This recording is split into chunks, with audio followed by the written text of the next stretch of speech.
What's going on, everybody? Welcome to another episode of Diamond Deck Discussions Unfiltered. The Tigers have done it.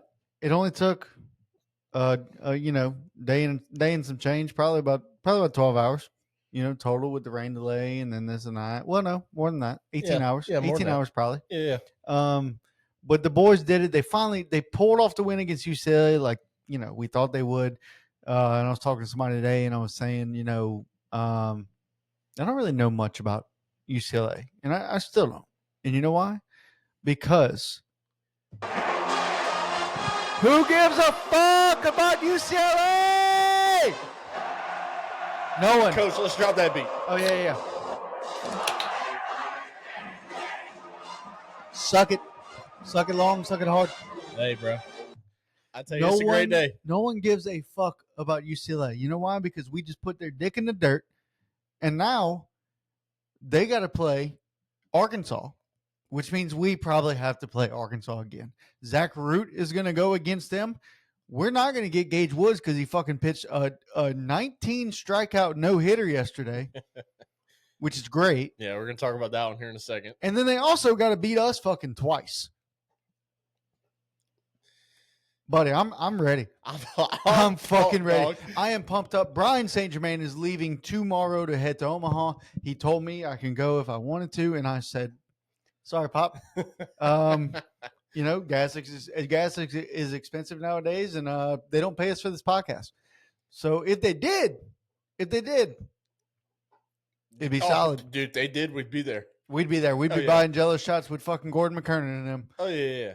Speaking of which, did we know the total? Yeah. Somebody told me today, they were like, I don't know if it's just like y'all's young kids or whatever, but like us old guys don't give a single fuck about the Jello shot competition. I was like, I don't care. 2 minutes ago, we have a new total. Okay. LSU is way beyond everyone else, but dude, Murray State is number 2. Dude, I am shocked at them, but I think it's because it's their first time there, and they're like, let's get it done. They're still Southern boys. I mean, they're from Kentucky. 100%. Country boys is right there in Kentucky. Murray State. Murray State's at 7,556. And the reason why I want to say them first is because they're in second. Right. Okay. LSU's in first, as we all expected, as we all thought would Coach, would happen. Are they at 10,000? LSU? Yeah. No. Okay, Coach, are they at 15,000? No. Over? Coach, are they at 18,000? No, over. Coach, are they past 20? No, not yet. Not yet. Okay. Because I didn't look. I was genuinely asking. In the next 25 minutes, yes, they will be. We are at 19,599 right now. So we are 401 shots away from the 20,000 mark, and we will certainly get there by tonight. Just wait, because we're going to end up getting – I got to adjust my head here. My fucking I'm trying to figure out what's going on over there. I'm going to just put it. We're going to get there. I am getting less confident that the 75,000 mark. I'm getting less confidence that the 70,000 mark. We're going to break our record. I don't think we're going to break our record. Where's at Todd? This point? Where's Todd? Todd's there. Todd is there. Todd Graves is there. Gordon's people's there. He took a picture. Todd Graves took a picture with 2023 LSU national champion Paul Skeens. Fuck, I had and his girlfriend Livy Dunn. Yes. So Todd was there, is there, are there. Wait, we forgot not the most important part, but a very important part. We are currently watching Louisville and Oregon State. Oregon State was down 6-3 coming into the top of the ninth. Top of the ninth, yeah. They go ahead and put up a 3 spot. It's now 6-6, and Louisville is hitting in the bottom of the ninth. Nobody out, bases fucking loaded. Yep. I can't remember how the first guy got home. Second guy gets on with a catcher's interference. And then I think it was a walk. First guy was walk. Okay. It was walk, catcher's interference, and a bunt. Then we have a bunt right back to the pitcher, routine play. He tries to scoop it, picks his eyes up, looks toward first base. It goes off the end of his glove into foul territory. You got to barehand those. You got to barehand those. Yeah. See those in, get the out. Play, it's one of those ones. Look at the dirt flying off that mitt. Yeah, that's because that last ball's in the dirt. That's because the catcher actually drops in blocks and puts his glove in the dirt instead of scooping balls. What's that? What? Dropping and blocking? I don't. What it is from actually playing the position. Right. There's some people that don't. Yeah. There's some people that don't, and there's some people that we've probably criticized. Strike 3. Get the fuck. Sit down. Oh my goodness. Sit this is where it gets down. interesting. So now a double play gets him out the inning. All right, question for you, because Okay. you know what I'd do in this situation. I'm dropping squeeze play down. I'm not taking a chance on a double play. I'd rather us miss it and get out at the plate than a guy hitting a double play. That was a ball, by the way. You know, Louisville should be charged a run for wearing those god awful uniforms. All black in the middle of the summer in Omaha. Yeah, it can't be good. No. I'm surprised no one's gone down for fucking heat exhaustion. Or heat stroke or whatever. 0-1. I mean, dude, they really could. They could 100% walk it off right now. I mean, at any point in time. And like you said earlier, pass ball, fucking walk, fucking drop third strike even because first base is occupied, so the runner's automatically out, and they could be confused over to first. Runner's already out. Oh, Nope. Look not at the far enough catcher. away. Look at the catcher be a fucking wall. Woo. Be a wall, but hell of a mustache too. Great mustache. Great mustache. Oregon State locking Aw. arms. That's so cute. You know, Oregon State was my dark horse to win It was. this, this bracket.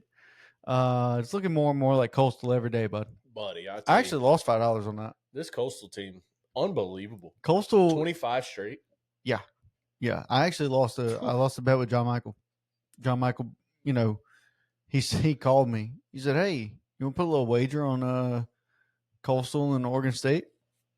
I was like, "Sure, what are we talking?" He was like, "You got Oregon State, right?" I was like, "Yeah, I think Oregon State wins this whole bracket." He was like, "Okay, Good. $100." I said, "Buddy," I said, "Unless Ball game. That is a very deep fly ball. Oh, Louisville. Oh, he tried to dake him." It didn't work, though. Louisville wins. Louisville walks. Louisville wins. Oregon off. State's dreams are over, and so are mine. All right, Coastal's winning the whole fucking bracket. Dude, holy I'm changing. shit. I'm changing up only because my team fucking lost out. But my new pick is Coastal to win this side of the bracket. Incredible. I'm pretty sure I was with you with the Oregon State pick, but my goodness, dude, I didn't see this coming. Dude, Whew. Louisville. It seems like with these two teams, whoever's in the bottom of the ninth wins the fucking game. Yeah. I tell you, it's. But look, dude, look at that. 3 errors to 1. Louisville That's how you lost the by game. 1. I mean, That's how you lost the game. yeah, you give up extra base runners, you just can't do it. I mean, it's 3 errors. Yeah. Yep. And one of them cost you the bases loaded, by the way, with that pitcher's error. Yeah. Right here in the ninth. So yeah, on the bunt. But dude, just one of those things right here where, because you had the strikeout and now you got fly ball, would have been 3 outs. Yeah. You go to the next inning. You go to extras. But look, hey, good for Louisville, man, taking advantage of the situation, taking advantage of the opportunity right here that they got. And I love how they dodged a little bit of chin hair he has. It's like one gap right there. Yeah. On the left side. But no, look, check this out. So let's talk LSU Arkansas, that game. Yeah, game 1. Because it gets delayed middle of the night last night, as all fucking LSU games do. That was UCLA. That got delayed. That's it. Arkansas was game LSU UCLA. Yeah, that's the game I was talking about. Let's talk game 1 though. Let's talk LSU Arkansas. Okay, LSU Arkansas. LSU Arkansas game 1. We got Zach Root on the mound. We got Kate Anderson on the mound. All right, 2 first-team All SEC players. Don't agree with Arkansas's move, but go ahead. Yeah. Go don't ahead. agree. You'll get there. Yeah, look, it's one of those things where Zach Root goes 3 up, 3 down, 14 pitches in the first inning. Looked unhittable. Changeup was disgusting. Bestest look all year, in my opinion. The few times that we've watched him, Zach Root looked really good, and in that first inning, and the second inning comes around, and I'm not going to say the wheels fell off because, in my opinion, the wheels didn't really fall off. He had one ball leave the infield, and it was Stanfield's. LSU, which was kind of what we saw in the first inning versus the UCLA game, late in this UCLA game, game 2, where you just hit the ball in the right spot where you had to run a long way to make a play, and you didn't have a chance to get an out. Look at UCLA's first inning against us, which, I mean, we'll talk about it, but I'm going to compare them anyway. Look at their first inning against us. They score 3 on one ball in the air that left the infield. We had to shift on early in the inning, and they punched one through like a 37 hopper right where the shortstop would have been if we were playing normal defense. If Milam is looking, that's an out. No. The shift was on. This ball was right at the 6 hole. Is on in the first inning. That's the only ball that was on the ground that left the infield. They had 2 balls that inning that left the infield. One was a 49 hopper through the infield because we had to shift on. The other one was an actual line drive base hit in the air. And that's exactly what happened here in this game, in this second inning. Call it what it is. And I am very excited, obviously, that LSU won this game, and we chased Zach Root after, 2 and some change here. It was 2. I don't think it was 1.2, actually, 1 2/3. He didn't make it out. Oh, that's right. He was in the second when he got pulled. Yeah, he didn't make it out the second. And it's just one of those things where, man, here's where I disagree with a lot of things, is that these announcers, and, I'm going to talk about the guys here in a little bit, Carl Ravitch and Eduardo Perez here in a minute, but they raved about how good he looked in inning 1. And then inning 2 gets here. He gets pulled. He's at 38 pitches. So, he went 24 pitches in the second inning compared to 14 in the first. And the announcer's like, oh, he just didn't have his best stuff. Yes, he did. Yes, he did. What game are you looking at to tell me he didn't have his best stuff? You just told me in the first inning he looked unhittable. The changeup was the best you've seen all year. The fastball's sitting at 96. And then because one ball leaves the infield and he just gets unlucky with everything else in the second inning, you're going to tell me he don't have his best stuff? Come on, man. You just switched 180 in the span of 10 minutes because of one ball left the infield and LSU scored 3 on it. They just capitalized on putting the ball in the right place. And look, and I get it from Van. Is it Van Dyke? What's the coach's name over there? Dick Van Dyke. I don't think it's Dick, but maybe. No, it's not Dick. What's Arkansas's head coach's name? Dave Van Horn. Van Horn. Okay. Yeah. Van something. I knew Van was in there.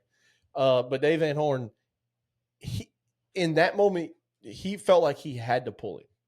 Man, I agree, I guess, with the statement that he felt like he had to pull him, but I'm not pulling Zach Root.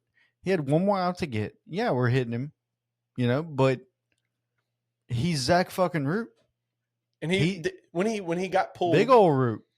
When he got pulled, Ethan Fry was coming up, and Ethan Fry in game 1 versus Arkansas during the regular season was 2 doubles off of Root. Okay. In that game. Okay. So, and you go to Gabe Gackle, and oh my goodness, how good was he? Jesus, he was Christ. Phenomenal. He was unbelievable. He comes in the second inning with two outs, and finishes the game for him. Yeah, and basically left LSU hitless until late. They ended up getting one more to tackle on here, but my goodness, Gabe Gackle, Jesus, yeah. What a perform! 114 pitches, 119 pitches. What a something name! Like that. What a name, Gackle. Gabe Geico. I don't think we can. It's not a paper motion. No, it's not. It's fine. I like Gackle. Yeah, it's a good one. And look, you can disagree with this all you want. Zach Root is going to start Mr. tonight. Gackle. Yeah, Zach Root is going to start tonight, which is good for us. Very good for us. And but Gackle came out and said he's available for tonight if things get interesting. So you gotta think here. LSU's already in the driver's seat. You're 2-0. Whoever wins this game tonight has to beat you twice, no matter what. UCLA ran through a lot of guys today. 8 pitchers. They set a College World Series game record for most pitchers used in one game. 8 guys combined from last night to this morning. Right. It's a lot. And then Arkansas rain delay doesn't happen. Different story. Yes. And then Arkansas is going to use number 1 tonight after number 2 through a complete game, 19 strikeout, shutty, no hitter. What was the previous record? Ty Floyd. 18. That's what I thought. Or 17. No, 17. Floyd had 17 in that game. But dude, if you're LSU, you got to be licking your chops right now, no matter who you play, because one, UCLA is playing essentially a doubleheader today. Yeah. Arkansas already used Gage Woods for 119 pitches in his no-no yesterday. Yeah. You're using your number 1 today in Zach Root. Wood is on at least 3 days rest. Minimum. At minimum. Minimum. But he's probably going to pull a Liam Doyle and go, Coach, if you need me, I'm in. Oh, yeah, he will. But it'll be 15, So 18 pitches. so and here's then, it. So and then here's you got Gackle still, right. but he said he's available tonight too after his 114 pitch outing 3 days ago. Okay. 3 days ago. Who? Gackle, 3 days ago. That was what day was it? Saturday, Sunday. What day was that at your house? I don't know. That was. But that anyway, Sunday he said for the game. He said When he's did we go available. get fitted? Saturday. Saturday. And that was LSU Arkansas. All right, so he's on 3 No, days. fuck. That was Cole. That was Sunday. LSU Arkansas played. Son of a bitch. Shit, I got it right here in front of me. I don't even know what I'm looking at. No, because that was the LSU West Virginia that I went. No, fuck. What was that? This was Saturday. LSU Arkansas played Saturday the 14th. So we're 3 days rest for Gackle. Today's Tuesday. Fuck. Okay. Yeah. And he said he's available tonight. Okay. Obviously, if Root's available, he's available because they pitched in the same fucking game. Yeah, but Root threw 38 pitches. He threw 114, 119, 100 and something. Yeah, I don't get that. Well, hopefully Root goes fucking 90 something, and Gackle can go. Oh, he threw 90. I'm sorry, and they did go to 2 other guys in that game. I thought Gackle finished it off, but he didn't. Yeah, they went to 2 other guys. But dude, it's one of those things where if you're LSU, you're licking your chops. Number 2's down for the rest of this week in Gage Woods. Oh yeah, he'll start. Oh fuck, when will he? Saturday at the earliest. Game 1 of the championship if they get there. Well, that's Friday. I think he's still out for that game. No, that's Saturday. I don't know if you remember, but it's Saturday, Sunday, Monday. Well, Saturday will be whenever he throws at the earliest. So he's done for tomorrow. Root's throwing tonight. He's done for tomorrow. And if Gackle's available tonight and he throws, he's done for tomorrow. Which means you just beat UCLA. And then say they do beat UCLA and they do beat us. Game 1. They got to play another one against us. And on Thursday. And you're throwing Cade. You got to get to the championship. Yeah, it'll be a Skeens Rhett Louder situation, but except Root's not going to be available. No, we'll have our number 1 versus their bullpen. Yeah. But then and hear me out, or fucking game 1, you just throw Ianson on Thursday. You can do that too. Because he only threw, 40-something pitches? 44 pitches? I don't have that game pulled. Well, I do have it pulled up. Actually. You got Ianson. Just go Ianson Thursday. 44 pitches. Yeah. Just go Ianson Thursday against whoever and just start him. But I think it's going to be a Jaden Newt game. I think game 1's going to be Zach. Zach's starting tomorrow. Cohen? Yeah. He hadn't pitched yet. Zach's going to start tomorrow. He hasn't. And I think that's what they've been kind of waiting on. Yeah. Because if we lose at him on the mound, then you still got, you got everybody. You still got everybody. I mean, when LSU comes back. K goes if we lose that game. Yeah, if we have to face an elimination game. Yeah. If we have to play Thursday, Cade's on the mound. Or Anthony's on the mound. Coastal's the only in the whole tournament from regionals to now. Coastal's the only undefeated team. Yes. Coastal because 25 game win streak. Because it was Coastal and UCLA. Right. And UCLA lost today. And they'll probably lose again today. Yeah, dude. Can we just bank on LSU Arkansas again? I mean, I don't want to bank on it because we banked on Oregon State, but this is not betting. This is not betting advice. We don't give betting. Well, we try and we fail. So, or I fail at least. You make bets without me knowing. Well, I just told you what I'm doing for the rest of the year. It's probably the only bet I'm making the rest of the year. And they'll run off 9 straight. It's not a bad bet. They'll run off 9 straight, and I'll be out of money. Maybe you should tell the people. Maybe you should inform the people on your betting advice. All right, I'll inform the people of my betting advice. If you were to bet against the opposing team that the Rockies have played all year long, you would $100 a game. $100 a bet. $100, yeah. So you put your initial $100 in on the money line for the other team to beat the Rockies. Right.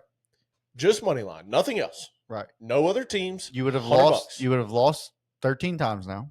You would have lost 13 times, but overall, you would be up $25,000.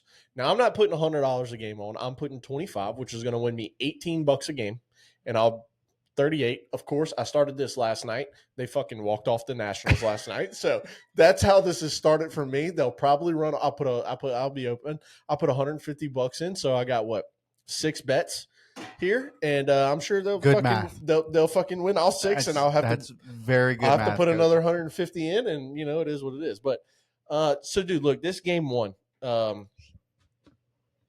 What? Why did you say shh?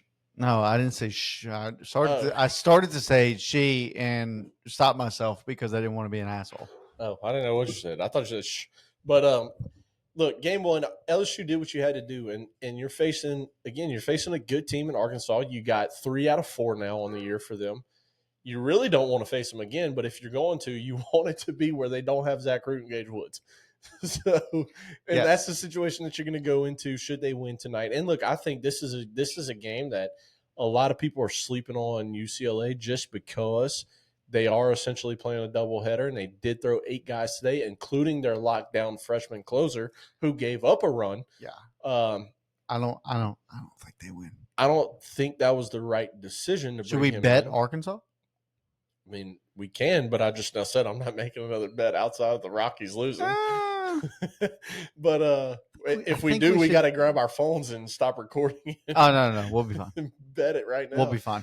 But because if UCLA grabs a lead, we can live bet it, and it'll be more odds to Arkansas to come back. Yeah. So look, we've talked a lot about Zach Root and Gabe Gackle here, but I want to talk about before you start. Right. I just wanted to just run one thing, and we got SportsCenter on. Just because we're kind of in between games right now because Louisville walked it off. And I just want to say, I do not, and I don't think you do either, watch the WNBA. I do not. No. But Caitlin Clark is back. And I just put on SportsCenter one day. This was either yesterday or a couple days ago or whatever it was when she came back. 32. She went 32 points, 9 assists, 8 rebounds. And when I tell you she's hitting that shit from fucking 43 feet and just with ease. She hit 3 or 4 in a row in 39 seconds, and it got farther and farther and farther and farther back each time. Right. And just going, she's incredible. I don't care what anybody says. And that is the only reason anybody watches the WNBA. That she is. And this is not to take away from the talent that's out there right now because fuck the talent that's out there except for her. She's great. Nobody else tunes into the NBA except to watch her.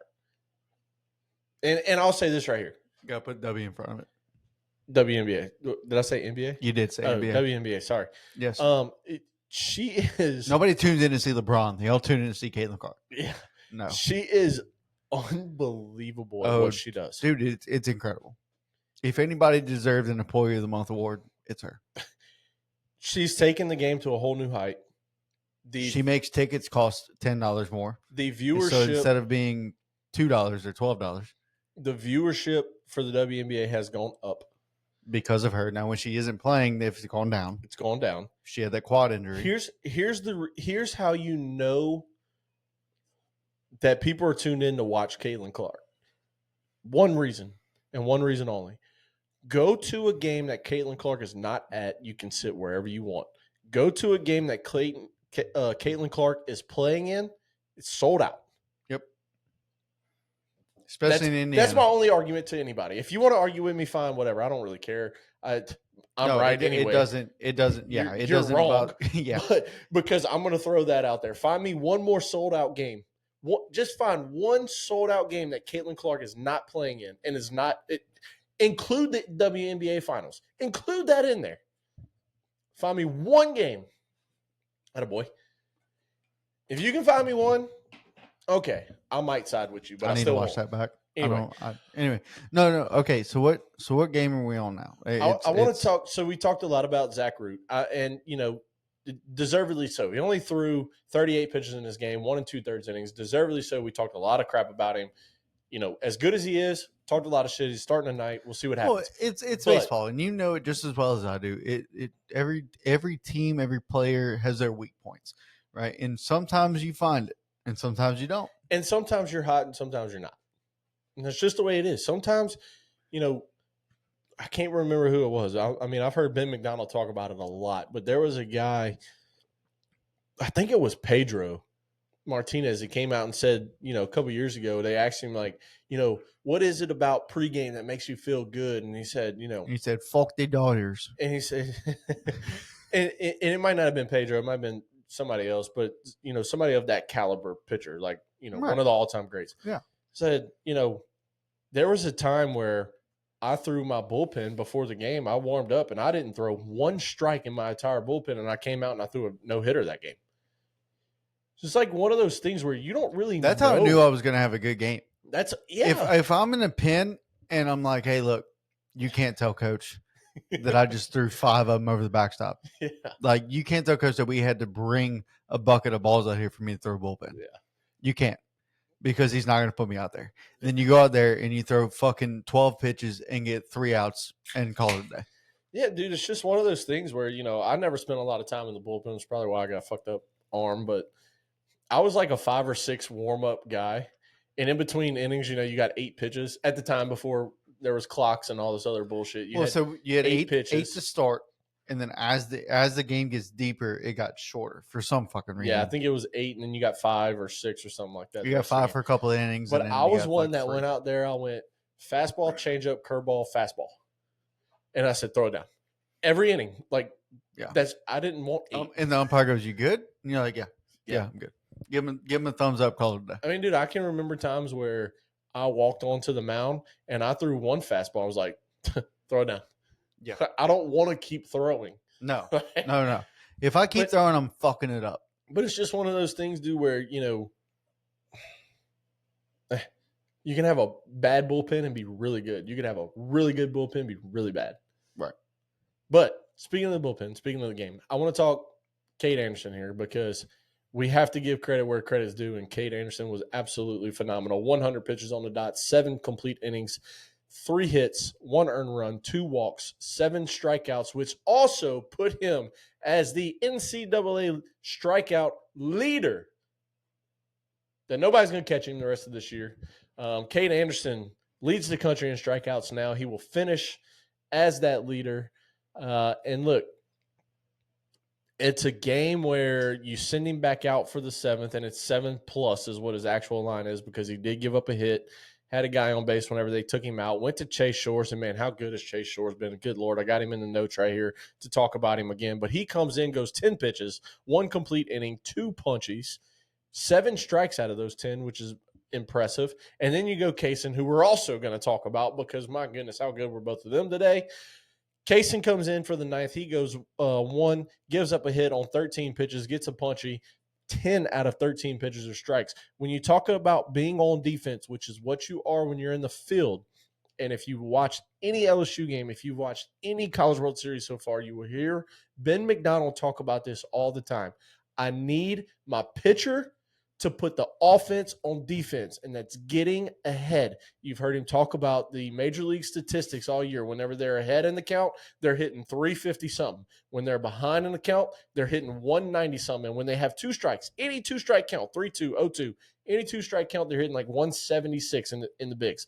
When you can put the offense on defense is when you really start taking over a game. And that's exactly what you did. I mean, you're talking about 23 pitches here between Chase Shores and Kaysen Evans to close this game out. 17 strikes. It's only 6 balls. Math. Attaboy. Good job. But dude, like the pitching doing its job is what this is right here. And we have been hard on Chase Shores. I said from pre-season, I wanted him in the 9th inning role as the closer. Before they came out and said he's going to be the Sunday guy, and then 3/4 of the way through the year, they put him back and they put him in the bullpen for good. He has excelled in this bullpen role, and I can't wait to talk about him again in the LSU UCLA game that started yesterday, finished today. But my goodness, how good was this team in this inning? Look, we talked about it. I'll just kind of break down the 2nd inning real quick because that's when we really made all of our moves. Milam strikes out. Gosh, hearing these idiots talk gives me saying Milam. Yeah. Luis walks, Curiel walks. You got 1st and 2nd with 1 out, and Danny lays down a perfect bunt for a single. They don't even throw the ball at first. We got bases loaded. Chris Stanfield hits the first ball to the outfield. The only ball. How good has Stanley been? Dude, Consistent. he's been so consistent all year, turning the lineup over, giving it to Curiel or whoever may be at the top of the lineup, Pearson or Danny Dix, even Jared Jones, whoever it may be. Stanley's been at the bottom of this lineup, just fucking putting balls in play, making them make a Absolutely. play, turning the lineup over with him on base, with speed on base. Mm-hmm. That's speed kills. You got a guy that's fast. I'm throwing a lot of fastballs because I don't want him to steal the base. And if I throw an off-speed pitch, he has a better chance. We were playing MLB The Show the other night, and they put in that brand new knuckleballer. Oh, yeah. Okay. They took it away already. He's like a 61 overall. They took it away. This was last night I was playing. They so I took don't it know when away the fuck today. they took it away. They took it away today. I saw a post. What do you mean about they took it away? They took his knuckleball away today. I saw a post about it. He throws a fucking knuckleball. They took it. They took it out of the game. I don't know what to tell you. Dude, it was dirty.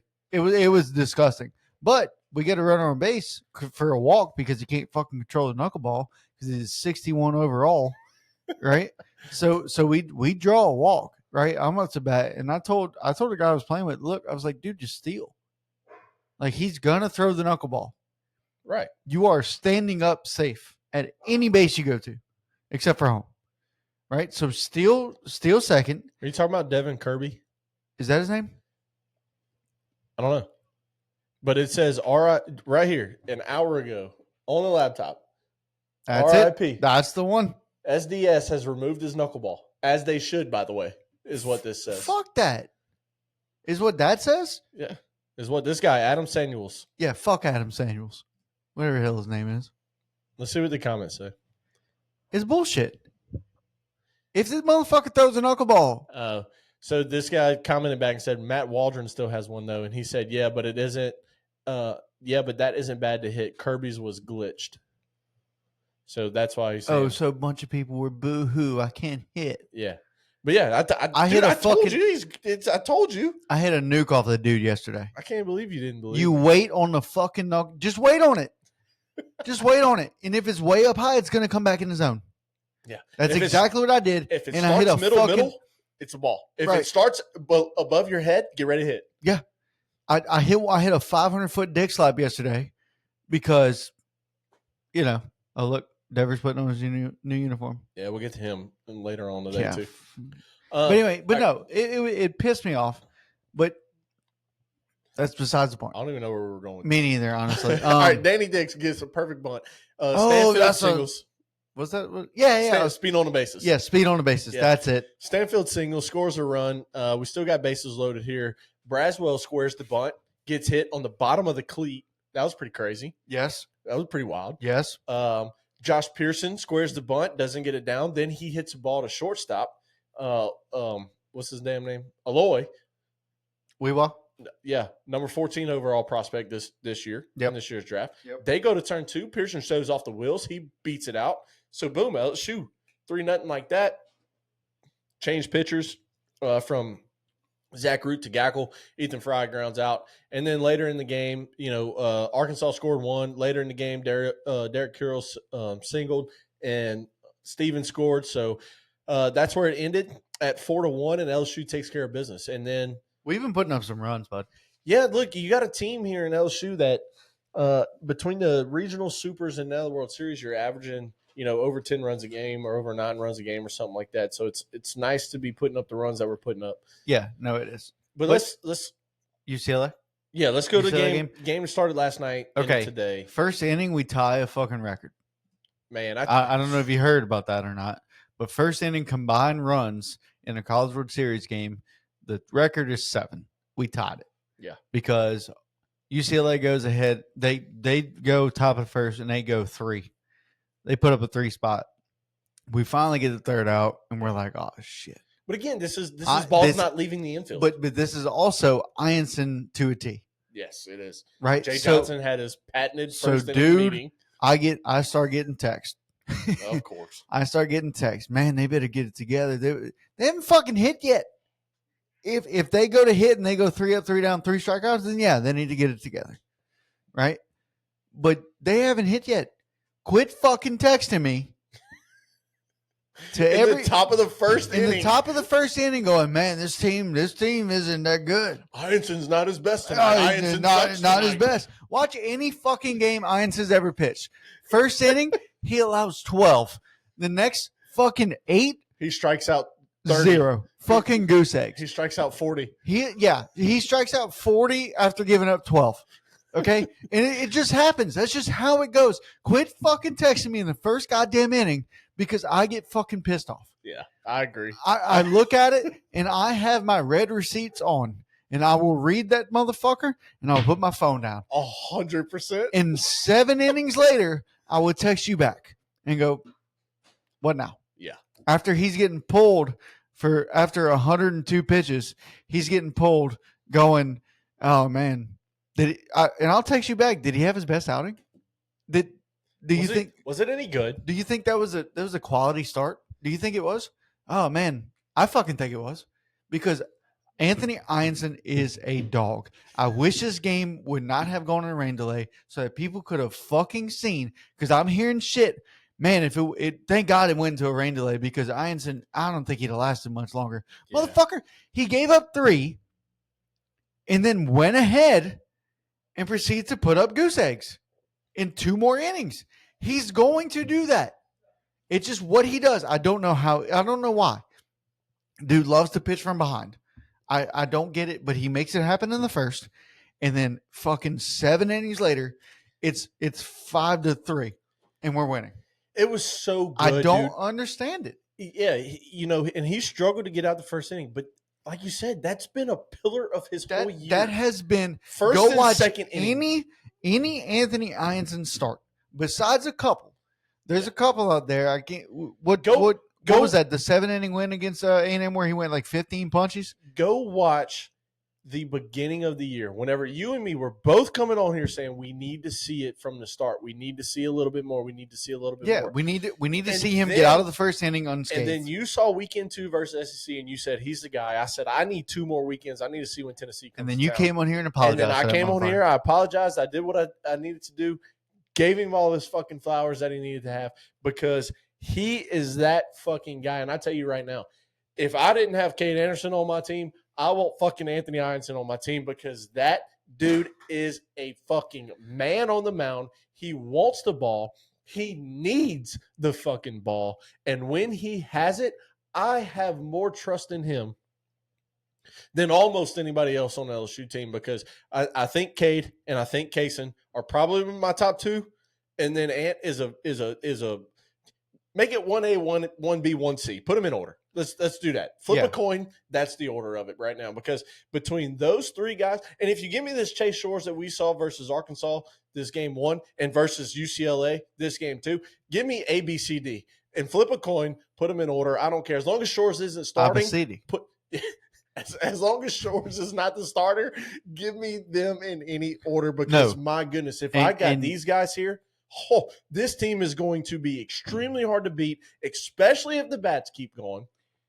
And with Anthony only throwing 44 pitches, you better believe if LSU somehow loses tomorrow that he will be starting in that elimination game 100%. 100%. If he doesn't start in the first game. Especially, I thought Cohen should have been the first guy out today instead of Kaysen.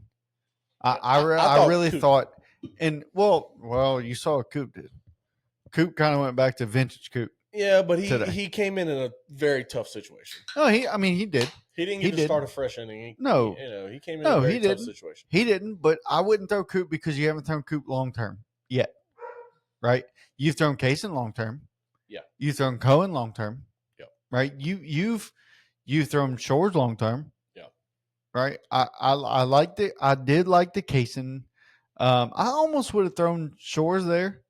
But also, you look at UCLA's lineup, they got a lot of lefties. I wouldn't have thrown Shores. First pitch, 6:30. Arkansas, UCLA. I wouldn't have thrown Shores just because I like him in the short-term role that he played. Well, so here's the thing, and I explain this to people. There's some people that are still out there going, man, Shores should start. He should start if y'all lose, he should start a game or whatever. Or if y'all get to a game 3 in the championship, Shores should start. Let me tell you, you start Shores. If you start Chase Shores. You get 97 and 98, and you get a lot of kind of not meatballs, but you get slower pitching, and you also get balls kind of lift over plate because he knows the longevity, and he's trying too much. You get Shores out the pen, you get 100 to 102, you get a disgusting breaking ball. He's really found it. Yeah. And really you get the Chase Shores that Chase Shores is meant to be, that he came to LSU to be. Yeah, and I'll give you whatever flowers you fucking want. You name it. Roses, fucking tulips. I don't give a shit. I'll give you whatever flowers you want. You've said it from the beginning of the year. I want Shores out the pen. And sure enough, we got it, and we fucking love it. I love Chase Shores out the pen. I love him just coming in the game and being like, hey, look, you got one job to do. It's to get 3 outs or 4 outs or 5 outs as the Keep forgetting to have these. closer. Keep forgetting. I need to put these in my bag. Yeah, I gave those to you a while back as the closer. But look, let's talk about the UCLA game a little bit. So, yeah, it gets off to a rocky start. All right, infield single, fielder's choice. The single to shallow left is the 47 hopper. No, it's not. That's the one ball in the air. Another infield single, a ground out to the pitcher. Was one of those ground ball to second the one where Danny tried to flip it to Steven? Yeah, that was the very beginning ball. That was the first one. Yeah, that was the first pitch. Yeah, first one of the game. If Milam's paying attention, he's still safe. That dude's so fast. I don't know. A glove flip and a bare hand by Milam would have been sick. It would have been, but safe. And he is fast. And it's 3-0 in the first inning, going to the bottom of the first, and everybody's freaking out. You get on LSU Twitter. Wait. Now you talked about Carl Ravitch and fucking Eduardo Perez. Praising Rock Kolowski or whatever the fuck his name is. Right? Is that his name? Yeah. They were praising Cholowski, I think it's Cholowski. Okay, whatever. But yes. No name, honestly. Well, no, he's dude. Okay, listen. He's way better than Justin LeBron. I'll say that. Okay, yes, 100%. Way better. Way better than LeBron. Way better. He gives me Bregman vibes, right? I know it's kind of like white girlish to say he gives me certain vibes or whatever, but anyway, this dude. When I tell you, yes, they're meat riding this dude like no other. Oh my God, so bad, dude. They're gazing, they're riding, whatever you want to call it. They're blazing. They're talking like this because they got in their fucking mouth. Yeah. All right. I understand that. But this dude is a fucking stud. He is. And I don't want to take away from his talent. He is, but I agree with you on a routine fucking ground ball, they shouldn't be talking like that. On a routine 4-hopper, that was a big hop, hit him right in the chest. He didn't even move his feet. Candy hop, as you would say. Yeah. Didn't even move his feet. He caught it right here in his chest. He took a little crow hop, threw it to first, like my fucking 9-year-old players that I taught can do. Coach. Would it be taught or coached? Well, it's taught because you still have to teach them at that point. Mm-hmm. You're still teaching. You are coaching, but you are teaching still. Understood. But And Carl Ravitch is coming over here, and he's like, oh my God. I want all 27 outs hit to him to just watch this guy play.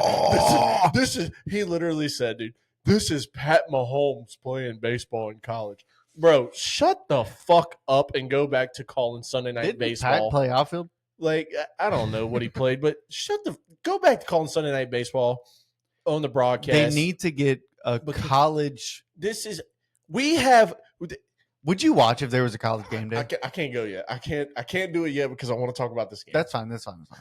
But look, and then after the top of the first, we're sitting thinking, all right, we're down fucking 3.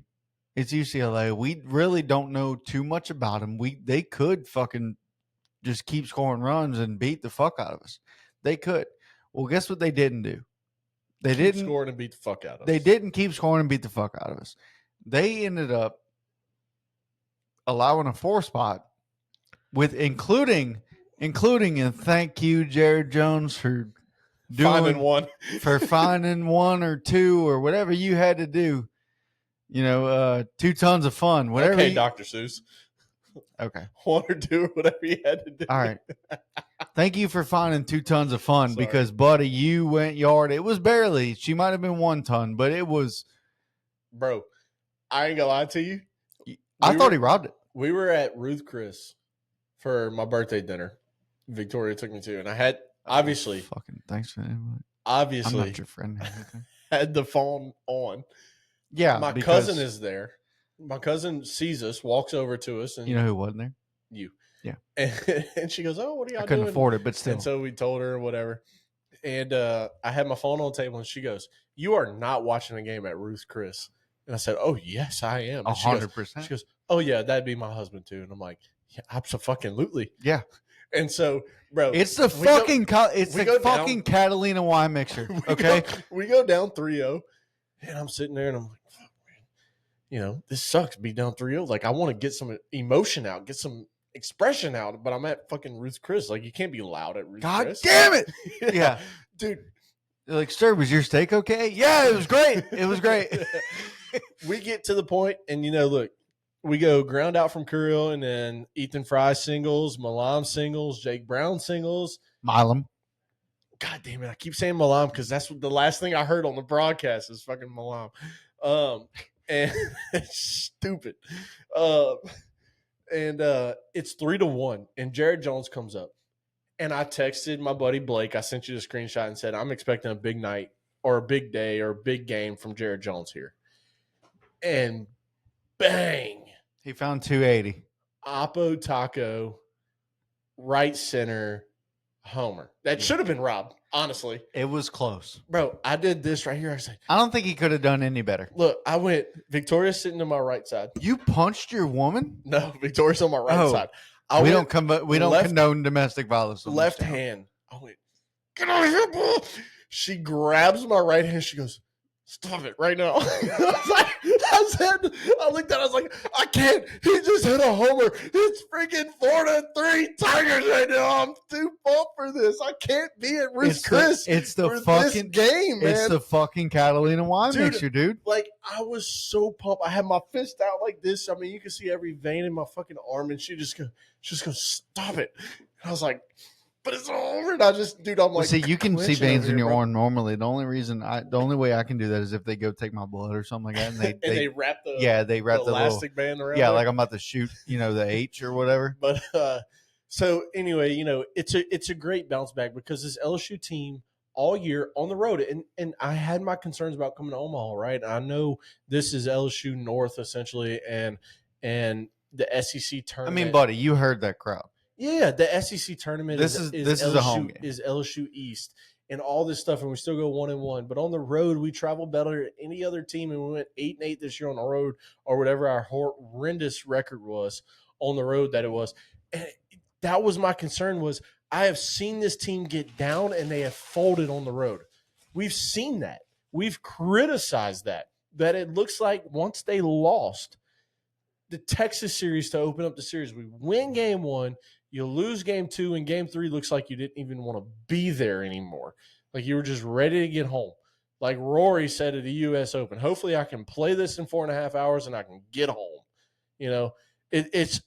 We have seen this team go down and fold. Like what's his fucking name with the Nuggets that just wanted to go to his horse. Oh, Jokic? Yeah. Nikola Jokic? Yeah, when Jokic won, when they won. He's like, I'm going to have a few beers and then I'm going to go home to my horse. And they're like, no, you have a parade. He was like, when's the parade? And it was like later this week.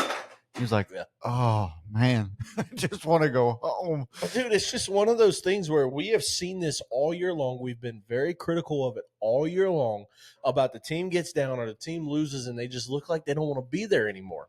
Yeah, no, I got it for you. And, it was so – I had zero doubt in my mind when we put up 4 in the first inning after going down 3. I said, we won. Like, there was no ifs, ands, or buts that this team fucking won because you could have went 3 up, 3 down, and I would have said this game's over.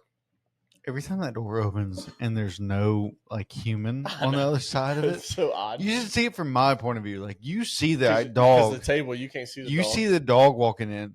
I just see the door open and I see nobody standing there, and all of a sudden I feel a wet nose in my fucking hand. Yeah. I'm like, hey, Belle, how you doing? So, the bounce back here was like, okay, this is a no doubt win game. And then rain delay. Yeah. And we know, right? And And look, We're the best team beyond midnight.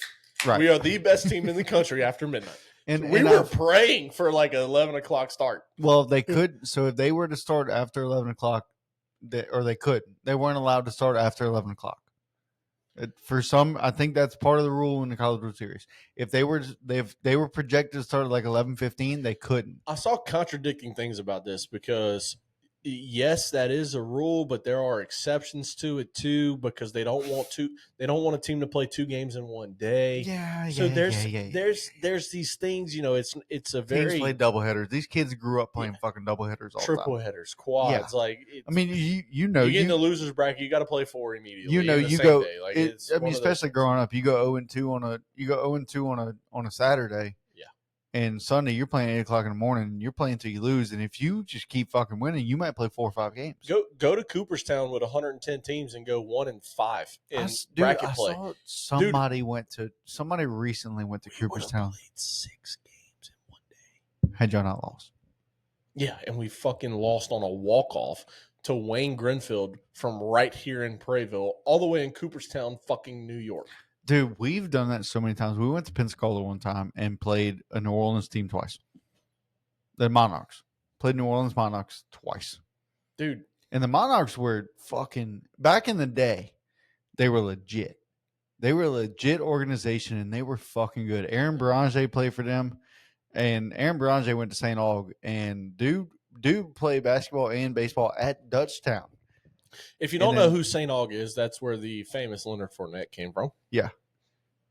Dude's a dog. Yeah. So anyway, back to this. New Orleans had some fucking animals back in the day. God. Now I feel like they've all moved. They all came up during the hurricanes. Well, to no, I mean this was I was, I think, 11. So this was after 2005. Yeah. And I mean, dude, they still had a fucking team. They were probably motherfuckers like the people in Oklahoma after tornado comes. It's we're gonna rebuild and stay there. Like, yeah, probably that's probably them. All right, let's get back to this game. Oh yeah. So rain delay. We're talking about a game, and we're sitting here saying, I text you like, "Are you gonna stay up?" Because I was playing Xbox when you texted me that. There was no ifs, ands, or buts. I looked at my fiance and I said, "I'm not going to sleep tonight," because the rain was projected to go till 1 a.m. and we were going to start after that, and we were going to play through the fucking night. And it is what it is. I was not going to sleep. No, I had a final today that I got 100 on, by the way. Hello, boy. That's what I'm talking about. You didn't tell me. I texted you how it went, but I didn't have my grade back yet. I know at that time when you text me. Yeah, and but yeah, I got my grade back. Didn't miss any. Yes. Yeah, so I'm 2 finals away from being done. Oh boy. I got one tomorrow that I don't think I have to study for. Oh, okay. I might just look over in the morning. All right. But anyway, dude, when I got told this game was starting at 10 o'clock, I was pissed the fuck off. Yeah, I know you were sad. Because my final... I sent it to you, actually. My final was 4 hours, from 7 to 11. Now, luckily, everybody finished by about 10:30-ish, 10:15. Right? So we get back to the classroom, and I turn the game on. We're not allowed to use our phones in this class. But I put the game on and had my hat in front, phone leaning up against the hat, and had a paper on top of the hat. So, like, only I was watching the game, I thought. So I look behind me, and there's a guy, which I need to look up his stats and everything, but he played college baseball. I don't know if you remember Taylor Lockwood that played softball for LSU. Yeah, we talked about this. Not here, though. Not on air. Yeah. We played... Taylor Lockwood was a badass softball player in the Livingston area. She played for Live Oak. She played for LSU, but she didn't get a lot of playing time. But she was good. She was very, very good. I've known her since I think we were 15 or something like that, and I was dating a girl that played against her, and they were at all kinds of tournaments and everything. And here comes Diesel. Yeah, it's back open again. It's back open. But see, good thing is you can't see it in your camera. Actually, here comes both of them. Anyway, so But Taylor Lockwood, she married a guy. She ended up transferring to a school in California. Met this guy, and when they both got done playing, he was playing college baseball. When they both got done, they both moved back here. Now he is an employee at where I work, and he is in my class. Yep. Dude can off the tee. He's about 280. Okay. Consistently. Has very old clubs. Okay. And I told him he needs to go get fucking fitted because he has a decent swing. Obviously, a baseball player. He knows how to play. I think it was a PO.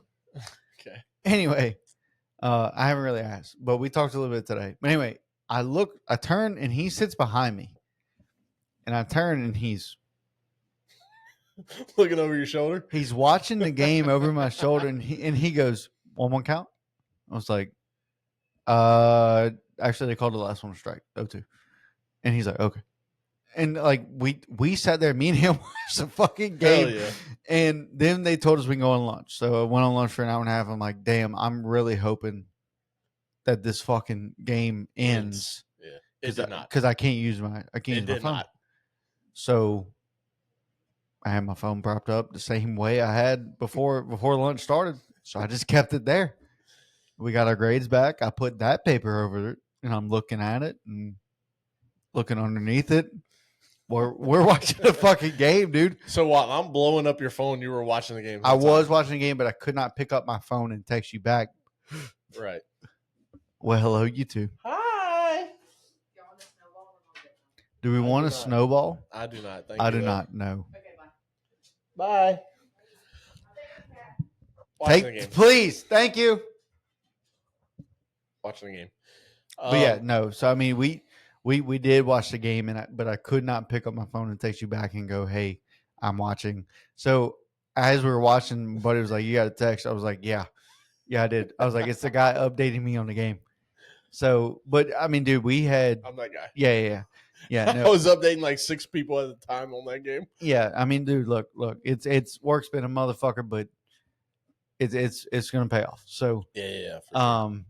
But yeah, dude, this was a game that I could not miss, and I was willing to risk it all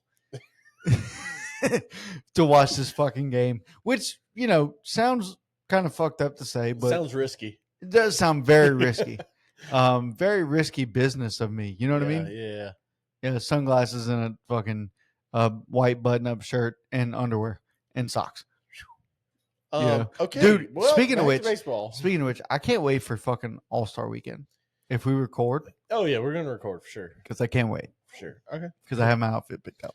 All right. And you can probably guess what it is. Yeah, I do. I know. I'm pretty sure we bought it at the same time together last year. 100%. Yeah. All right. So we're almost an hour in, and we're still on inning 4 of the restart of UCLA, and we have a lot to still talk about. So we thought, and me and you texted about it, and we thought that it was not going to be fucking Case and Evans. Well, it was one of those things where you're really down to 4 people, right? You're down to Chase Shores coming out, which in the long term, I didn't think was a good idea at all. You're down to Cooper Williams as your number 2 because this UCLA team throws out 6-7 lefties. So you want the lefty on lefty matchup. We know Jay Johnson. We know he loves matchups. You're down to Jaden Newt, who can give you length. You got the lead. This is a guy you can, do whatever with. Hey, yo. He can give you length? And then God damn, dude. You got a guy, your 4th option. Oh, look, it's your favorite people.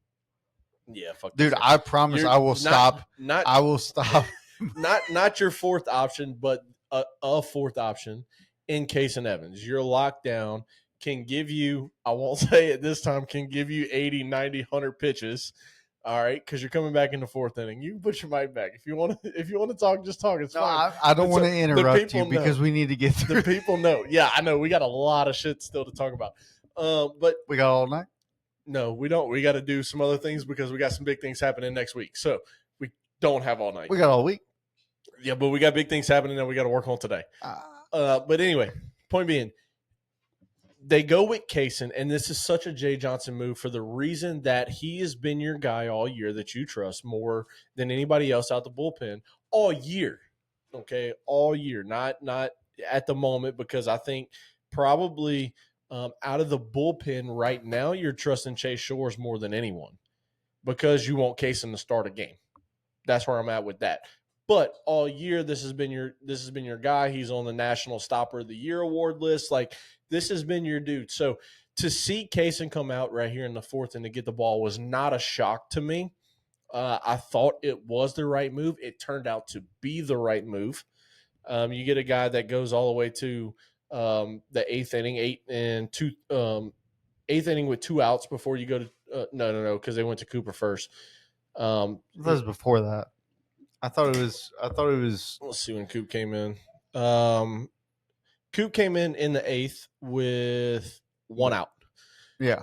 So Kaysen goes from 4 all the way to 8 and a third. 1 out and 2 on. 1 out and I want to say 2 on. I want to say runners on first and second. Single, wild pitch, hit by pitch. Yep, the hit by pitch, first and second. Yep. And it's just one of those things where, again, you got off to a bad start in the top of the first inning where you go down 3, but you bounce back in the bottom, take a 4-3 lead. Kaysen Evan comes in and he does exactly what you need him to do. Ground out, strikeout, single, strikeout. Leave a guy on base. And then you go to the bottom of the fourth inning, and here come the Tigers. Danny grounds out. Stanfield grounds out, and you're sitting there like, oh, shit. 2 outs already. Not the best start. But boom. Curiel singles. Ethan Frey walks. Fry. Fuck. You're right. Milam. I was so focused on saying Milam's name right. Buddy, you're just fucking up. Yeah, you're right. I don't know what I think we need to start over. Okay, let's start over. No, we're not starting over. Milam singles to center. Derek scores. Fry to third. And then Jake Brown goes full pull mode on a ball that's down and away. Pulls it. Scores Ethan. And then we leave them right there, and it's 7-3 after the restart. And we chased the pitcher, by the way, Moss, in this inning. So you got UCLA, who's now on their third guy of the game, second guy of the day, not the ideal situation for UCLA. And then Kaysen Evan goes and does exactly what you need him to do. You put up runs in the inning. What do you need the next inning? You need a shutdown inning. Define a shutdown inning, Coach. 1, 2, 3. We're back in the dugout. No, maybe 1 on. No. 1, 2, 3 is what he does. We're back in the dugout. Their guy does their thing. It kind of stays 7-3. Well, don't kind of. It does stay 7-3 all the way until the bottom of the 7th when LSU comes back up to the plate. And things start to happen here. Okay. Yeah. So at one point in this inning, it was what? I think it was bases loaded, 2 outs. In the 7th. What inning are you talking about? Not the 7th. 8th. 8th, yes. Yeah. The 7th. All right. So just real quick breakdown of the 7th. Yeah. 7th, we scored a run. Danny hits a single, scores Jared Jones, makes it 8-3. And then you go to the top of the 8th. And this is where things kind of get dicey for LSU. Okay. Top of the 8th, Kaysen Evans starts out. He goes foul out to first base, single hit by pitch. Cooper comes in to face the lefties. First and second, and 1 out. I like the move. Me too. I love the move. I really Great do. move. I really did. What other lefty do we have besides Coop? Well, you got a couple, but who do you trust more right now? Do you trust Coop or DJ? Well, Coop just came off that outing where he went and dude was fired Dominant. to fuck up. Dominant. And I said he's the most uncoordinated white boy I've ever fucking seen Because he came off the mound and he was trying to stomp, trying to do something, and it just didn't even look right. Yeah, it didn't work. But he was fired the fuck up. Right? Things happen when you get fired up. Yeah. Sometimes awkward shit or the best shit happens when you get fired up. Sometimes you do something a little, suspect. It's fine. But I was looking for that moment with Coop. Right? So Coop comes in and it got to a point where it was 2 outs, and I don't know if it was in the 7th or the 8th with Coop. It's 8th. He only pitched in the 8th. Okay.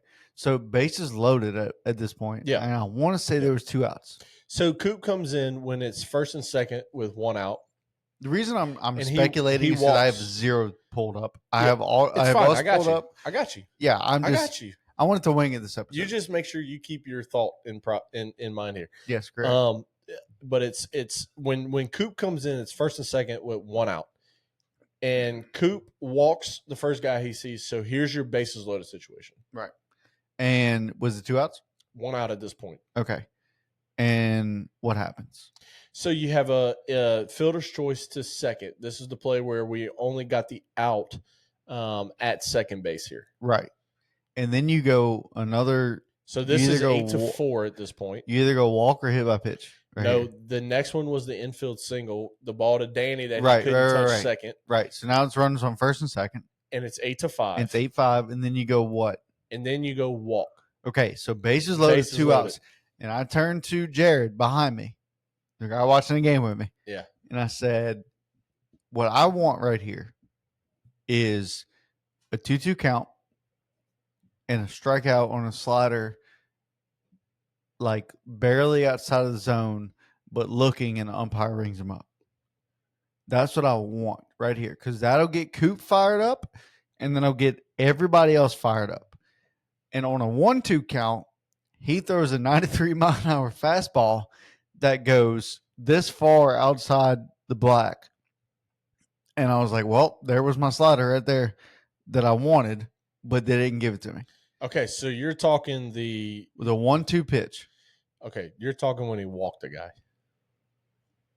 Oh, never mind. Because he threw it 93. Should I just?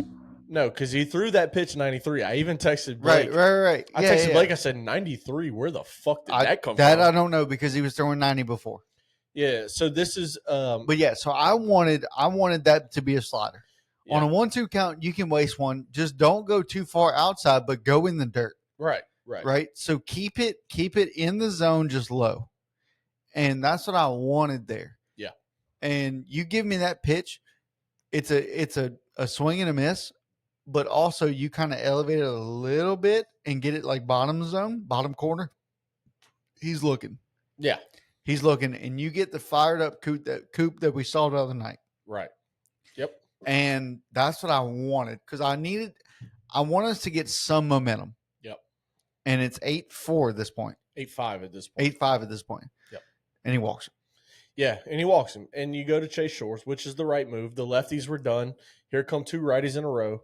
You got the 9 You either go Chase or Cohen. I saw Cohen in the pen. Yeah, Cohen was starting to get loose. He wasn't loose. It looked Chase like he was, loose. but see, so when they made the move, I looked at the guys behind me. Yeah. At this point, there's 2-3 guys watching the game with me.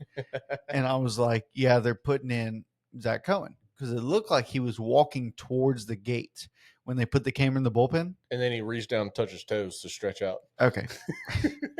That part I didn't get. Yeah. Because I think that's when I turned around. Told him.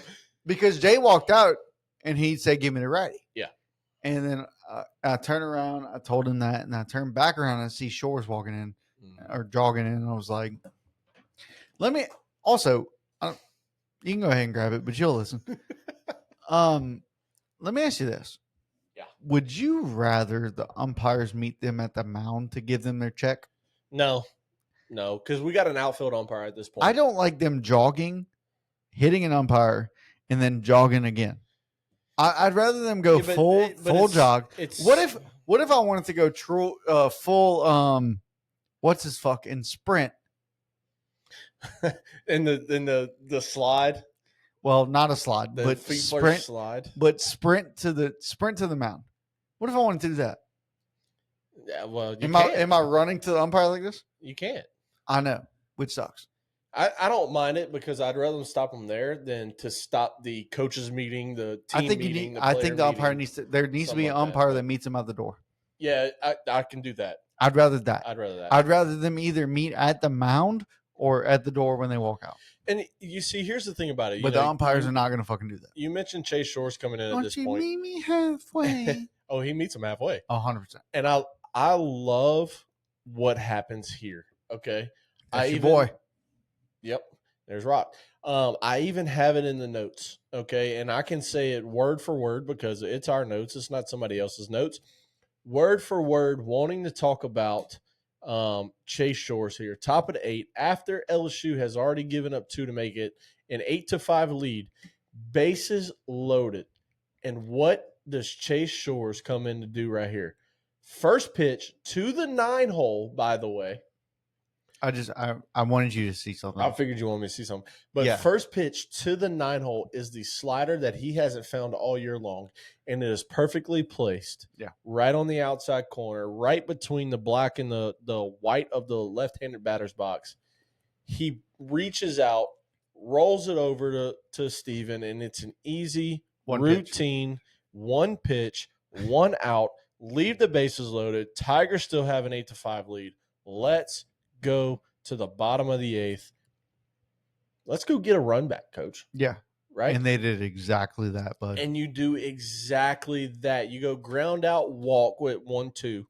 You got Steven up. Here comes freshman, all-world freshman for UCLA here. Their closer. They have, of every team in the country, UCLA has their defined 7, 8, 9 inning pitchers. Yep. No other team has a defined 7, 8, 9 on a consistent basis 2-3 times a weekend, are coming in after the starter either sucks and you got to get to the 7th with a lead, or after the starter gets to the 6th with a lead and you go 7, 8, 9.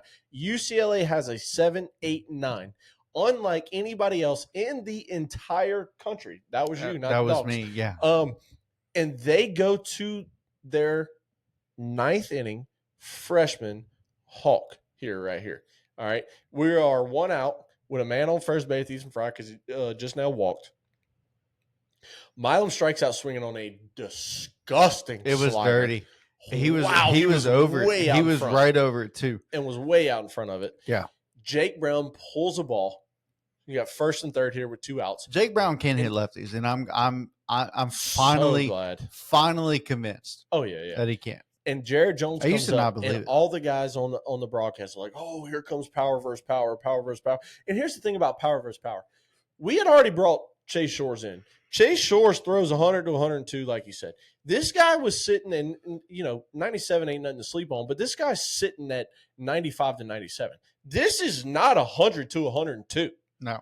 So yes, it's power on power when you're talking 97-ish, I guess, but power on power would be Chase Shores who's he versus facing? Jared Jones at this Chase time. Shores versus Jared Jones? That's power on power. Oh, no. Well, okay, understood. 95 to 97 Yeah, compared to what you just saw a couple minutes ago in Chase Shores throwing 101. So what I consider power is what MLB considers power, because if you throw one over 95, I believe, on the broadcast, the flames come up. Yeah, the flames come up. You know what I mean? So I get where they're coming from. I understand, because they are MLB guys. They are MLB guys. We'll talk about them here in just a second. We ain't got a lot of time to do it, but we'll talk about it. Buddy, we have all the time in the world. And Jared Jones singles up the middle. It was so beautiful. It was such a Jared Jones swing. Hands were inside. Ball was middle in. He punches it on a line drive to the right side, like right center gapish a little bit, but not a double, not an extra base hit. It scores Ethan Fry, which is exactly what we needed. Give 6'5", hitting in 6'6". Get one run to where if something goes wrong in the bottom of the inning, they can't walk you off with a grand slam. All they can do is tie you. They had a dude tell me today. One. There was a dude tell me today. He said, if we could somehow convince Ethan Fry to stay another year and play first base, yeah, it would be great. I was like, buddy, he's a catcher. He is. Just like Jared Jones. And Jared Jones learned how to play first. And it took him fucking 3 years to learn how to play first. Yeah, we got a first baseman coming. Yeah, exactly. So what do you do with Ethan Fry? Leave him in DH. Yeah, but is he coming back? No. Well, he could. He could. Milam and Fry, I would not be surprised to see back. But let's get to the bottom of the ninth real quick. Or top of the ninth. I'm sorry. We didn't play the bottom of the ninth because we were winning the game. Oh, yeah, no, because we won. Yeah, because we won. And we go... Because we won. Oh, okay. No, and Danny Dix goes trifecta to end this game. 3 straight ground balls, 2 Danny, routine. Let's make the play. Yeah. Let's go on to the next game. And Jay Johnson gave out a double magic moment for 2 days, 2 players. So people, please don't look up Danny Dix. Look Like, up Danny Dickinson. Look up Daniel Dickinson. Don't look up Danny Dix because I'm sure he'll come up though. he might. Just because it's been so relevant He this year. might. But look, LSU did what you needed to do. Avoid playing tonight. Avoid playing Arkansas again. Make them use their best guy. Make them use hopefully a bullpen game after Zach Root comes in tonight. And you did what you had to do. And, man, look, LSU, you're in the driver's seat. And knock on wood right here, 6 of your last 7 College World Series championships have come when you started the College World Series 2-0. Okay, 6 of the last 7. Go by stats. That's what was on there today. That's what you need. That puts you in the driver's seat, especially being, had you lost, you don't have Cade. You don't have Ant. You don't have Kaysen going tonight. So, this is exactly what you needed to do if you're LSU. Be in the driver's seat, make these 2 teams use all their bullpen, all their best to get to you and have to beat you twice. Yeah. Well, either one of these teams, God right? bless. So, I wanted to tell you. I wanted you to look at this. I don't know if you realize this, but Aloy, shortstop for Arkansas, SEC Player of the Year. Yep. Rock Chalowski, Big Ten Player of the Year. Yep. And they're about to play each other. Yep. This is going to be a hell of a game. It's going to be a very good game, and we are starting in probably now. I don't know. I don't pause it for too damn long. And it has started. 2 pitches in, and Root is 1-1 count on the leadoff hitter for UCLA. This is going to be great. This is going to be a great game to see who faces, to see what pitching they go through, to see what's left for LSU. I'm hoping that they use everybody and anybody to face LSU. I mean, it's LSU's in driver's seat, folks.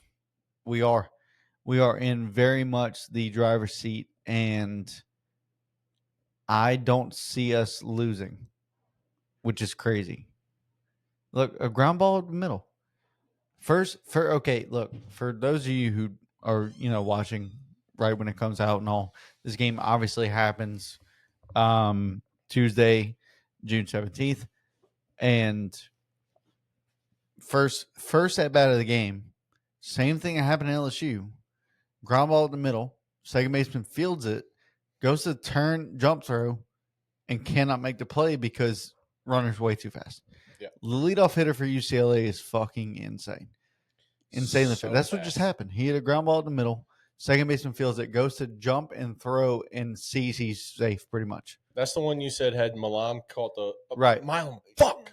Yeah. Had Milam caught. You're fucking up a lot today, dude. And I don't like it. So me either. Me either. This might be Coach Jace's last episode. It might be. I'm just kidding. He's here to stay.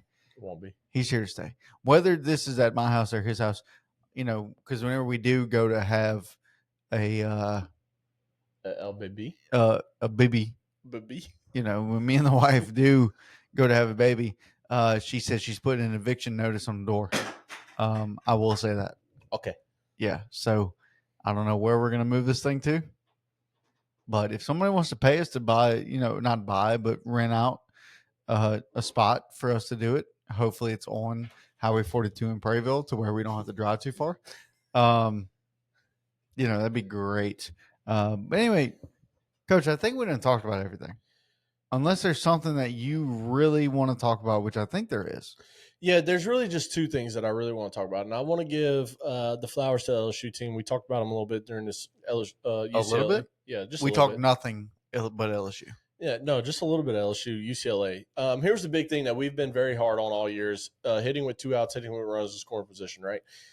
2 out hits. Missed. 2 out hits today, or in this game, shall I say. UCLA. We went today. Yeah. We went 7 for 15, 2 out hits. We left 10 on, which ain't the best, but no, but I mean it's more than fucking 30. You hit, yeah, that number would be super inflated had you not hit with 2 outs. Runners in scoring position, 7 for 16. I'll take that all day long. We talked a lot about Jared Jones, the game he had, Case and Evans, the 2 games he had, Chase Shores, the 2 relief appearances he had. The only other thing that I want to talk about in regards to college baseball World Series is Carl Ravage and Eduardo Perez. I cannot get on board with them calling these games. They don't call games all year long. Let KP, let Ben, let these guys that have been calling games all year long. And look, I get it. I don't understand Ben, how they can let Ben do this because of the LSU ties. But Ben also calls for the O's, and I get that point too. But the majority of his games, Ben calls for the O's because he played for the O's, and they're playing it only whenever they're playing at home. Right. Exactly. So I get that he calls MLB games too, but he calls a lot of college baseball games. You hear him throw the stats out there like there's no tomorrow. These guys call Ravage, Eduardo Perez. They even said today, "Oh, well, that's not on our stat list, so we can't really talk about it because we don't know." Like, it's just one of those things where we don't have a list. I hate the fact exactly we don't have a list, and we still talk about it because we know enough. We look it up in real time, though. Yeah. I hate the fact that these guys call college baseball games for 1 week a year. 1 week, and that's it. Where you need me to put you? No, I got it. Oh, 1 week a year, and it's this week.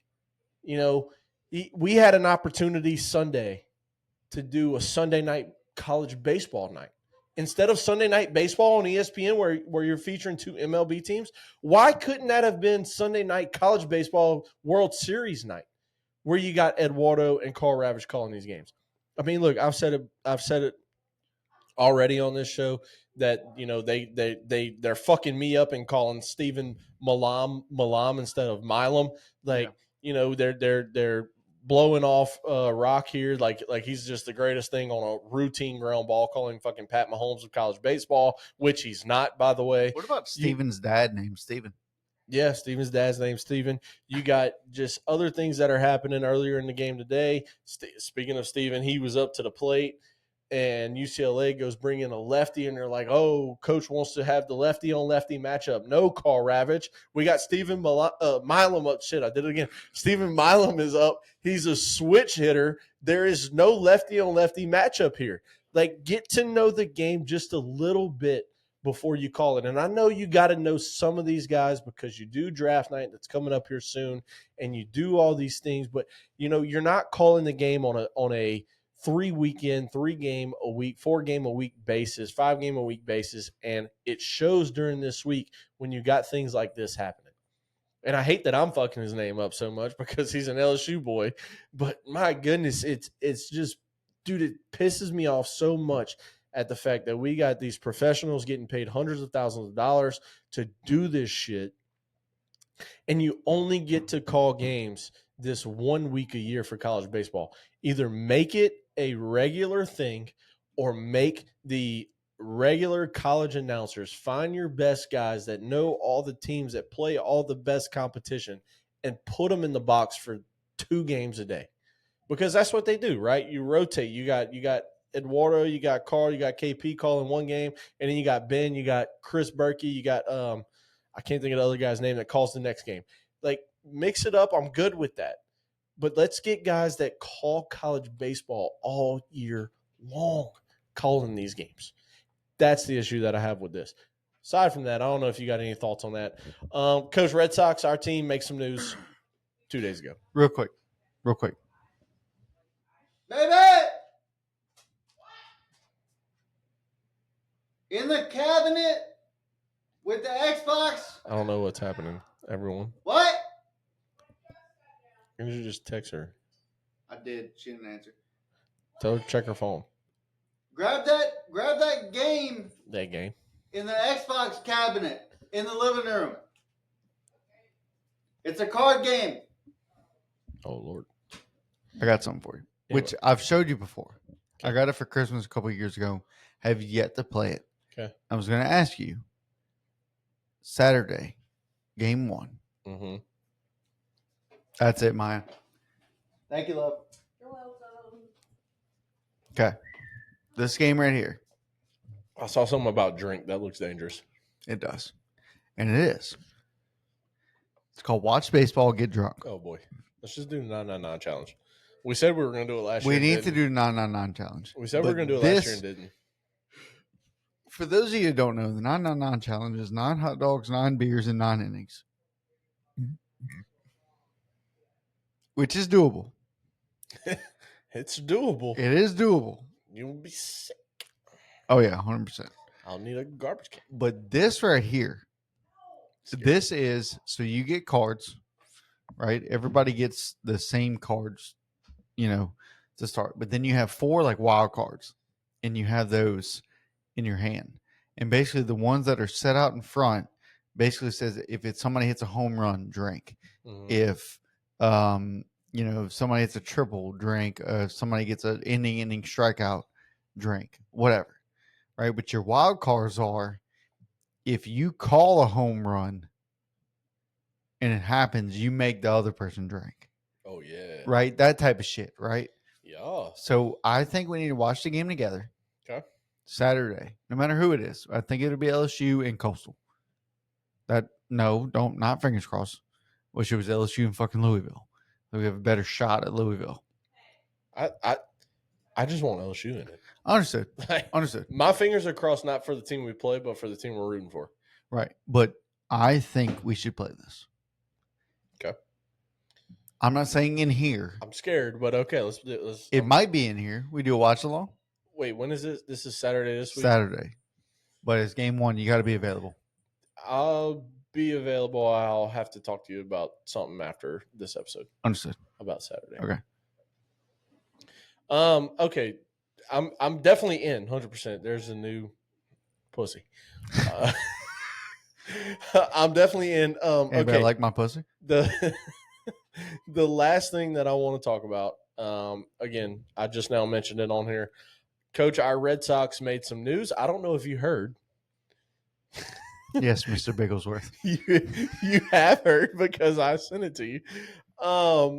Rafael Devers, the star of the Red Sox, has been traded to the San Francisco Giants for current MLB injured list pitcher Jordan Hicks.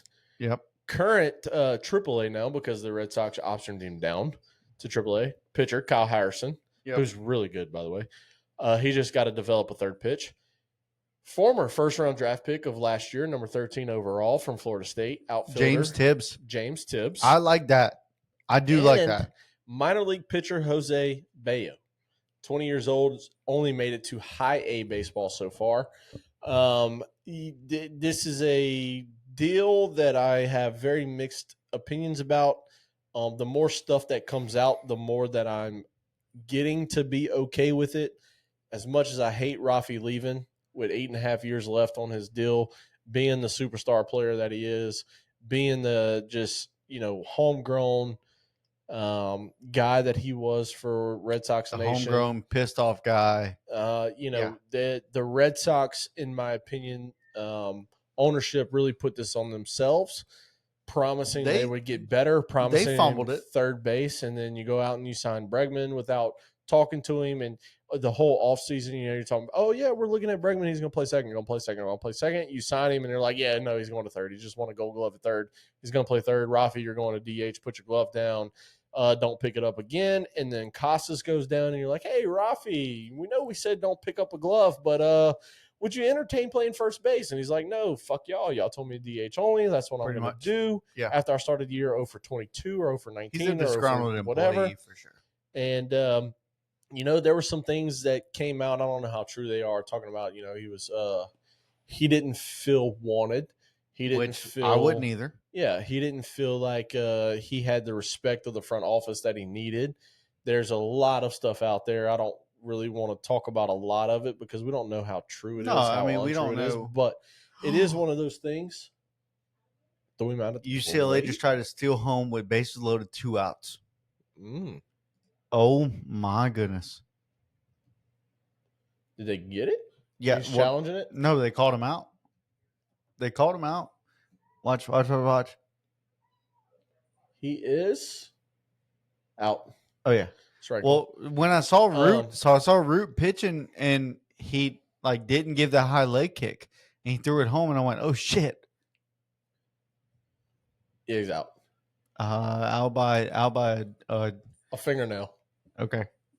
That's accepted. It's just one of those things where the more I look at this trade, and the Giants accepted all of his money, so the Red Sox are clear of $200 and something million. Why tag him that? Why tag him on the shoulder? It's one of those things where it's super disappointing because you're coming off of 5 straight wins. It's bittersweet. You just swept the Yankees. You got a playoff seed now. You're in the wild card. Yeah, you're in the wild card, and even though you're 4th in the division, it shows how strong the fucking division is.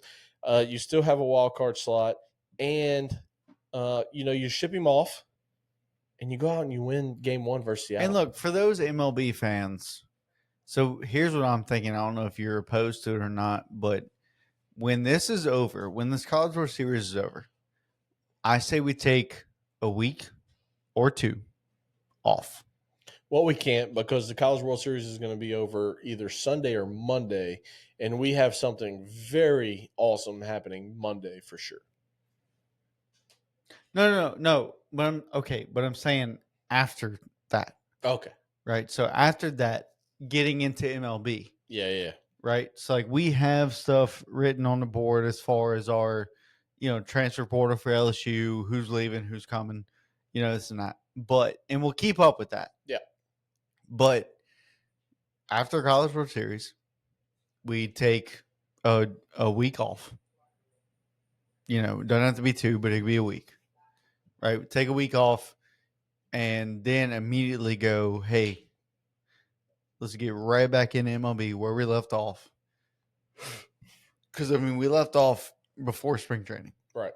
Right. So, we'll kind of update everybody on the standings and this and that and go into. We got Acuna back. We got Shohei back on the mound. We got a Rafi trade. Shohei's first outing on the mound was not the best. It wasn't the best. 28 pitch first inning. It wasn't the greatest. We got Corbin Burns is down with Tommy John. We got some big news out there. Yeah. No, it's 100%. So 100%. So, yeah, but yeah, no, I say we take a week and kind of give us a week to just kind of play.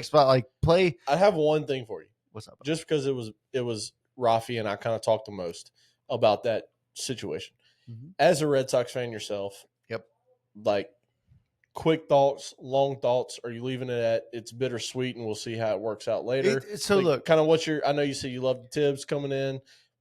Where are you sitting here? So it's bittersweet, but it shows that the Red Sox are willing to spend money, right? So right here, I say right here, right here is where they get rid of a huge contract, right? They get rid of a bunch of salary, right? You're paying this one guy this much money. And now you can afford to say if you want to extend Duran, you can do that. If you want to extend Casas, which I don't recommend, you can do that. You can pay for Bregman, right, which you've already done, hopefully, or you can afford him in the long haul. Well, he has opt-outs, but yeah, right. But now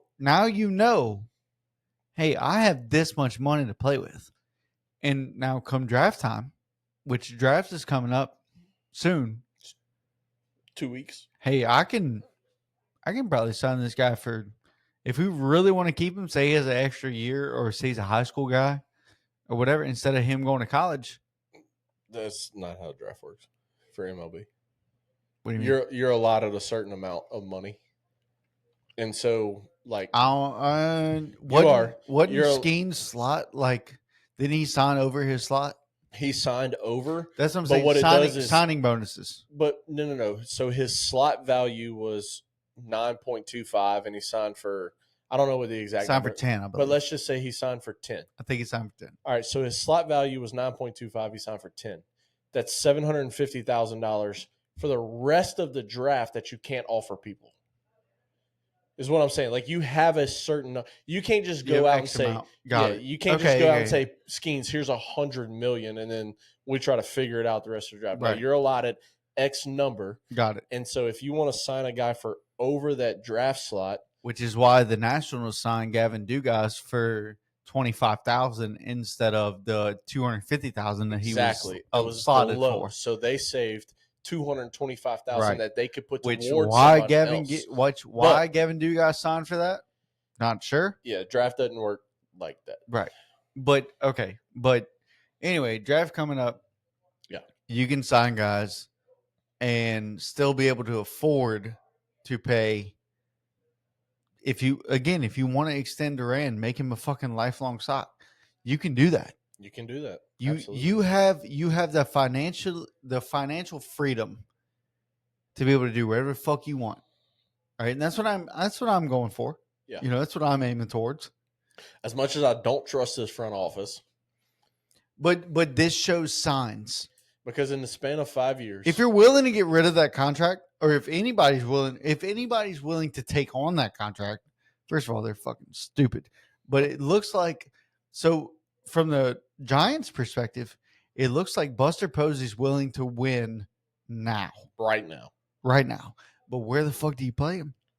well, he's gonna. You have a Gold Glover at third base. Here's the funny part about it, is that Rafi had his press conference today, and he said, "Oh, those are the men in charge. I'll play wherever they want me to play." Okay. This is not what he said in Yeah. Boston. Yeah, Yeah, you got a Gold Glover and Matt Chapman. When he comes back, he's going to third. Your top prospect, who is days away from MLB, and he's not coming up on a free agent year. No, they just signed him long term to a 6-year deal this Right. offseason. Correct. $150 million deal, I think. Correct. And your top prospect is Bryce Eldridge, who is days, minutes, weeks, right there on the cusp of being MLB ready. He's a first baseman. Yep. So how does that work? He's a full-time DH Don't fucking know. in DFK. Well, I just wanted to get your quick thoughts because I know I talked about it a little bit. Closing thoughts. Right, for me. If you can afford it, and if you can afford the PTO, if you can afford to take off, load the fucking truck up, load the car up. Aloy bomb, 2-run shot.